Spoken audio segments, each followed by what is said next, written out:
Good afternoon, everyone, and thank you so much for joining us here on ABC 6 News at 5. I'm Tanya Carter. Today is Tuesday, August 24th, 2010. Well, we begin our newscast across the river where demolition is beginning on the old Highway 82 bridge. The process of tearing down the old Benjamin Humphreys Bridge is in its early stages as crews work to safely remove the structure that has spanned across the Mississippi River since the 1940s.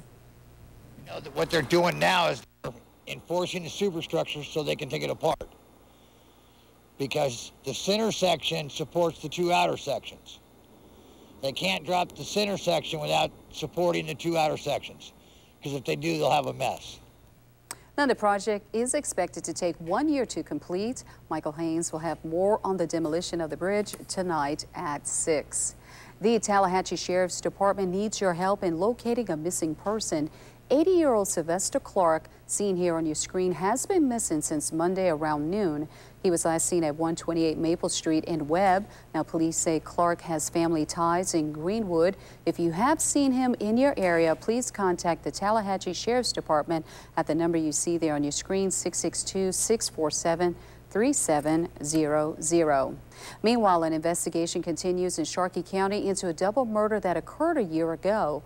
A Cary mother and her daughter were discovered stabbed to death in their Sharkey County home last September. 31-year-old Caretha Carroll and her 3-year-old daughter were stabbed multiple times. According to Sharkey County's chief deputy, a prison inmate is being DNA tested in connection with that murder. He refused to identify the inmate, who is being held in a separate county jail. Sharkey County officials are trying to find matches to DNA found at the scene. In Bolivar County, one Delta community is fired up this afternoon after a fire destroyed a home last night.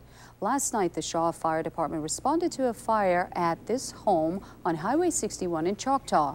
Jimmy Weeks and his son Sherman were at the home at the time of the blaze. The fire department, though, wasn't able to get to the fire hydrant because it was locked behind a fence that the Black Bayou Water Association owns. After the fence was open, the department couldn't get water to run from the hydrant because someone had rather turned the valve off. Now, according to David Cohn, the Black Bayou Water Association, the Shaw Fire Department didn't have the proper tools to turn the valve on. Residents tell ABC 6 that the fire department told them they would have to go to Shaw to get some water, and they will contact the Cleveland and Benoit fire departments to come and assist them. One resident says citizens of Choctaw are taxpayers as well and deserves more efficient services. Well, this happened one time before, and they couldn't get any water. So my thing is, this community is devastated by the way things are being run, knowing the potential of this disaster. Now, David Cohn of the Black Bayou Water Association says a purchase order was made this morning and the hydrant will be removed from the fenced-in area no later than Friday. He says that this home could have been saved if the Shaw Fire Department had better equipment to extinguish the fire. And ABC 6 News reporter Justin Moore will have more on this story tonight at 6. Well, in business news, Forcia will support local food banks through a corporate-wide initiative reaching across the nation. The Michigan-based automotive supplier announced today its Forcia Fuels program. Employees from executives to hourly workers will compete to collect food at its 34 plants, including the one right here in Cleveland. The food will then be donated to various food banks across the country. Mike Henneke, president of Forcia North America, says the company is taking part in the program because it wants to deliver lasting value to the communities it is proud to serve in the U.S., Canada, and Mexico.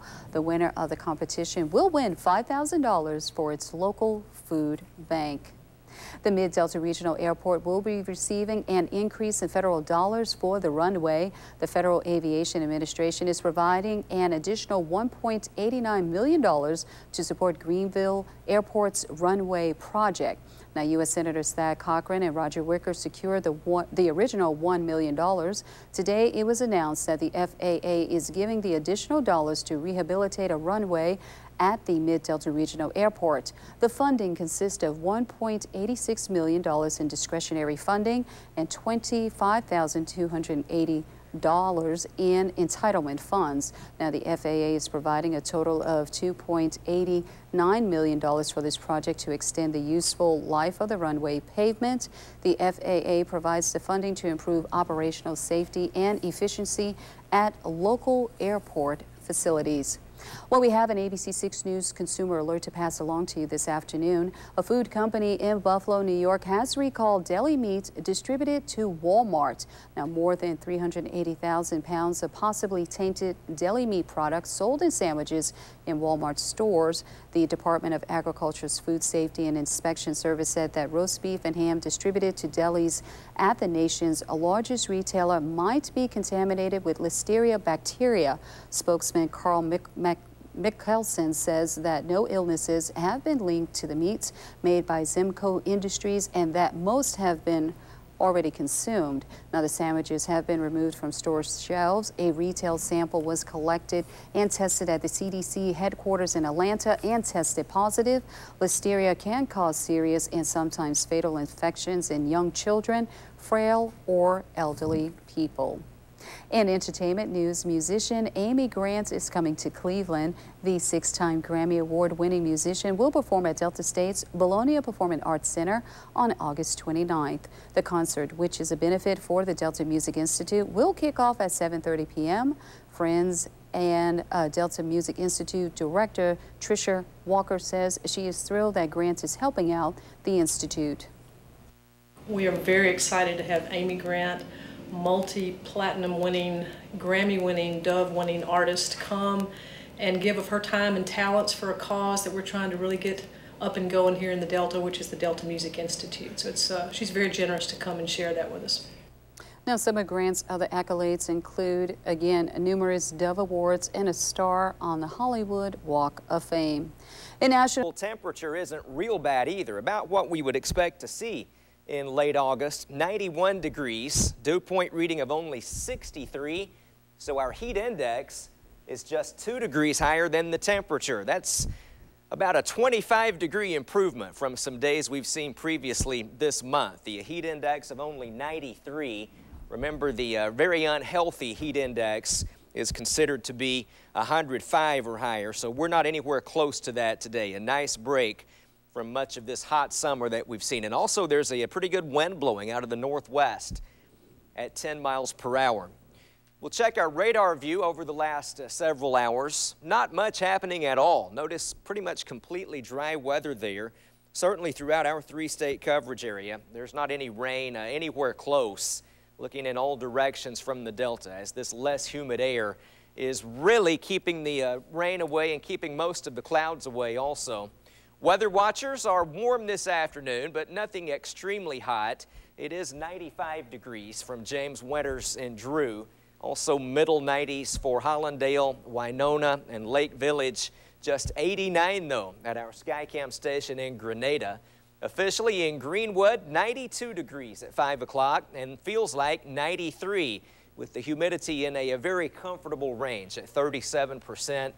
And a north wind blowing at 12 miles per hour. Those north breezes will blow during the day tomorrow also and help keep things from getting real hot again. We dropped into the 60s Tuesday morning, the first time we've done that since early in July. Greenwood got to 66, the Greenville low was 68. That sounds really cool to us because the nights have been so warm lately, but our typical low is 70 on this day, so we weren't much below average. We set record lows 1 year ago today, down to 57 at both Greenville and Greenwood. Highs today at the airports from the top of each hour are 94 and 93. Across the region, a lot of 90s again, and we're going to continue with afternoons in the 90s for a while. Oxford and Tupelo are not bad at all, middle to upper 80s. 93 now down at Vicksburg. And farther to the west, mostly 90s in Arkansas and Louisiana. In fact, Monroe has 96 this hour, but finally some relief farther west where they were well over 100 in some places yesterday. It's only 90 degrees now in Dallas. Shreveport is still hot at 98. Oklahoma City, though, only 78 degrees. There are showers in that area. The less humid air really is focused right along the Mississippi Valley and areas a little bit farther east. If you get into Texas and Oklahoma, it's still pretty humid out there. And it's also more humid down close to the Gulf Coast, but it doesn't appear our dew point levels or humidity levels are going to be rising a whole lot here in the Delta anytime soon. So we're going to continue with dry weather and heat index readings that are not nearly as bad as what we've seen most days this summer, and the nights and early mornings will continue to cool off nicely too. Here's our forecast for tonight. Mostly clear, down to 66 early tomorrow morning. North to northeast winds 5 to 10 miles per hour for a while this evening, and then diminishing some late tonight. Welcome back. Well, week one of the high school football season went in the books Friday, with no team in the Delta making a more impressive statement than Clarksdale. The Wildcats 35-7 winners over Rosedale. And then, hey, Coach Reed, what's that win mean for your program? That Clarksdale is getting back to being what Clarksdale used to be. Back when I first started coaching back in the 90s, we were a force back then, and that's what we're trying to get back to being. Kids are working extremely hard trying to get back there. I think we made a big statement, a big statement especially in the Delta, because people had Rosedale the best team in the Delta, but we came to beat them, and hopefully we changed their mindset. I think we showed everybody that we were ready this year, that we built our momentum last year that we didn't do, that we had this year. So I think we made a big statement. We came out, played hard, and just showed everybody we ready. Well, Clarksdale looks to start the year 2-0 when they travel to Greenville-Weston Friday night. To the NFL, where an injury leads to a second chance for former Ole Miss quarterback Jevin Sneed. The Tampa Bay Buccaneers re-signing Sneed today, the team in need of a quarterback after starter Josh Freeman injured his thumb on a helmet on a follow-through in their last preseason game. Now Sneed follows backups Josh Johnson and Rudy Carpenter on the Bucs depth chart. You'll remember Tampa Bay signed Sneed as an undrafted free agent shortly after the conclusion of the NFL draft in April, but cut him shortly before training camp. So the good news for Sneed is he's back in an NFL camp. The bad, Freeman is expected back for week one of the regular season, so Sneed will likely be looking for work again soon. And finally, Cincinnati Bengals wide receiver Chad Ochocinco is fined again by the NFL, this time for tweeting during the Bengals preseason game Friday night with the Philadelphia Eagles.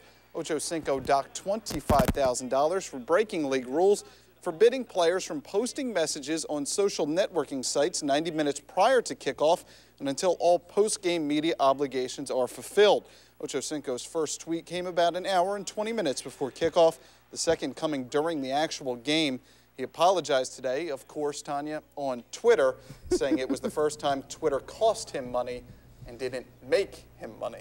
Well, you know what, I was just wondering, what was he just saying there?